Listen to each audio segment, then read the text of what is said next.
आज हम लोग सौर मंडल के बारे में देख रहे हैं। ये जो आकृति आपको ब्लैकबोर्ड पर दिख रही है, इसमें ध्यान रखना है कि ये सूर्य जो इनको सेंटर माना गया है, इसको केंद्र मानकर 8 ग्रहों की उपस्थिति को ब्रह्मांड में दर्शाया गया है।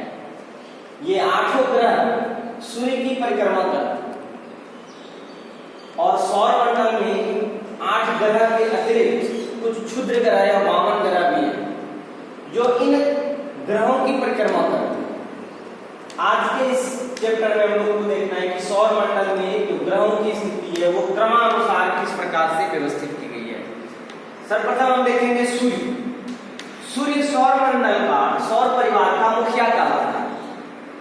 सूर्य स्थिर है, वह गैस का, हीलियम गैस का एक दागता हुआ, हाइड्रोजन गैस का एक दागता हुआ गोला। बाकी जो ग्रह हैं वह सूर्य की परिक्रमा करते हैं। ये जो पथ दिखाया गया है, ये पथ, ये इसका कक्ष कहलाता है और इसी कक्ष पर ये ग्रह परिक्रमण करते हैं। ये आधी पृथ्वी दिखाई गई है, इसमें ये पूरा इसमें गोल चक्र लगाती है। सब एक ग्रह जो है अपने अपने कक्ष में एक निश्चित परिक्रमण पथ पर वह भ्रमण करती है जो उसका कक्ष कहलाती है। सूर्य के बाद क्रमानुसार अगर हम देखें तो सूर्य से सबसे नजदीक सटा हुआ ग्रह जो है वो बुध है।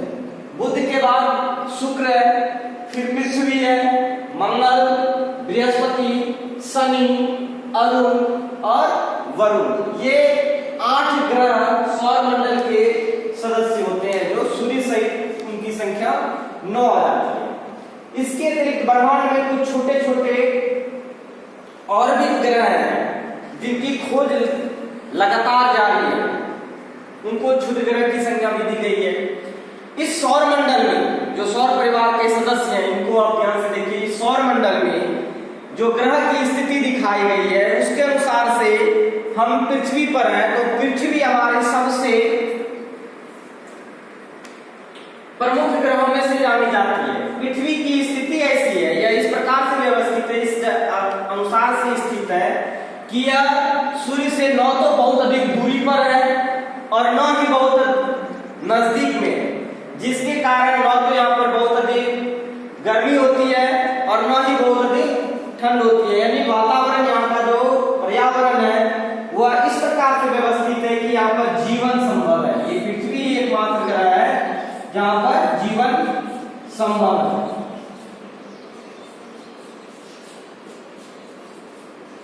इसके अतिरिक्त अन्य ग्रहों की अगर हम बात करें तो अभी आप सुनते होंगे, न्यूज़ चैनल में देखते होंगे कि मंगल ग्रह पर खोज चल रही है। मंगल ग्रह के बारे में अभी तक पूरी जानकारी नहीं मिली है कि वहाँ ऑक्सीजन है या नहीं, जल की उपलब्धता है कि नहीं, इन सारी चीजों की जांच चल रही है। लेकिन पृथ्वी जहाँ पर निवास करते हैं वहां पर सारी चीजों की उपस्थिति है।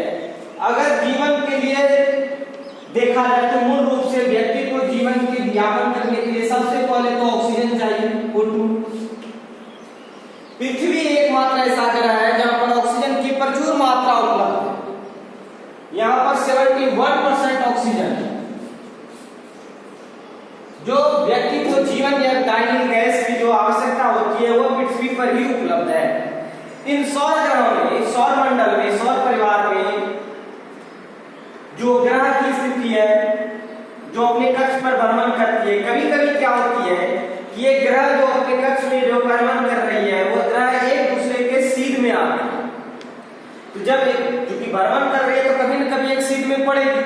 जब सीध में पड़ती है तो ये जो सूर्य की जो रोशनी निकलती है वह रोशनी वहां तक नहीं पहुंच पाती और हर ग्रह का अपना एक उपग्रह होता है जो ग्रह की परिक्रमा करता है। ठीक है, वह जो सूर्य की परिक्रमा कर रहा हो वह ग्रह कहलाता है, जो ग्रह की परिक्रमा करता हो वह उपग्रह कहलाता है। और एक चीज ध्यान रखना है कि ग्रह को, किसी भी ग्रह को अपना ऊष्मा और प्रकाश नहीं है। वह सूर्य से ऊष्मा लेती है या फिर तारा से ऊष्मा लेती है। आसमान में जो टिमटिमाते हुए तारे नजर आते हैं उस तारा से वह प्रकाश या ऊष्मा लेकर वह चमकता है। किसी भी ग्रह को अपना ऊष्मा या प्रकाश नहीं है, वह सूर्य से ऊष्मा लेती है। सूर्य की ऊष्मा या सूर्य की गर्मी, सूर्य के प्रकाश से वह प्रदीप्त होती है। वह दीप्तिमान अगर हमको दिखाई पड़ रहा है तो वह सूर्य के प्रकाश के कारण दिखाई पड़ रहा है। किसी भी ग्रह को अपना प्रकाश या अपनी ऊष्मा नहीं होती है, और जो सूर्य की परिक्रमा करती हो वह ग्रह कहलाता है, और जो ग्रह की परिक्रमा करता है वह उपग्रह कहलाता है। एक बार पुनः इस चित्र को ध्यान से देखेंगे कि सबसे सौर मंडल का सबसे जो प्रमुख सेंटर माना गया है मुख्य ग्रह वो सूर्य है। सूर्य को केंद्र मानकर उनके 8 ग्रहों की स्थिति दिखाई गई है। बुध जो सूर्य के सबसे नजदीक है, शुक्र जो उनके बाद दूसरा ग्रह आता है, उसके बाद पृथ्वी, मंगल, बृहस्पति, शनि, अरुण और वरुण। ऑक्सीजन की स्थिति एक साथ ध्यान देंगे। यहाँ पे 21% ऑक्सीजन, 71% जल की उपस्थिति है और 21% ऑक्सीजन। इसके अतिरिक्त आप इस चैप्टर में पढ़े होंगे, उसमें आपको मिलेगा तारामंडल। आसमान में असंख्य तारे बिखरे पड़े हुए, उस छोटे टिमटिमाते हुए तारों का एक समूह है जिसको तारामंडल या तारा समूह कहा जाता है। उस तारामंडल में जो तारों की स्थिति है उसमें से कुछ तारे सीरीज में है जिसको सप्तर्षि तारामंडल भी कहा जाता है। कुछ इधर उधर बिखरे हुए हैं, कुछ की संख्या बड़ी है, कुछ बहुत ही छोटे हैं, लेकिन सबसे छोटा तारा भी अगर है तो वह पृथ्वी के आकार से कई गुना ज्यादा बड़ा है, इसलिए वो हमको बहुत छोटा दिखाई पड़ता है, और वह पृथ्वी से काफी दूरी पर स्थित है, इसलिए वो हमको छोटा दिखाई पड़ता है। तो ध्यान रखेंगे कि सूर्य को सेंटर मानकर जो ग्रह की स्थिति बनाई गई है या सौरमंडल है, इसको आप एक वृत्ताकार पथ पर भी आप इसमें निरूपित कर सकते हैं कि वृत्ता, अगर हम वृत्ताकार पथ बनाएंगे, सर्कल पर अगर इसको हम दिखाते हैं तो सेंटर में सूर्य आएगा, उसके चारों ओर की आपको ग्रह की स्थिति दिखाई जाएगी। ग्रीक आर्ट के रूप में लोग ऐसे बना के लाएंगे। सौरमंडल किसे कहते हैं, यानी सौरमंडल एक बार हम बता देते हैं, सूर्य की परिक्रमा करने वाले ग्रहों का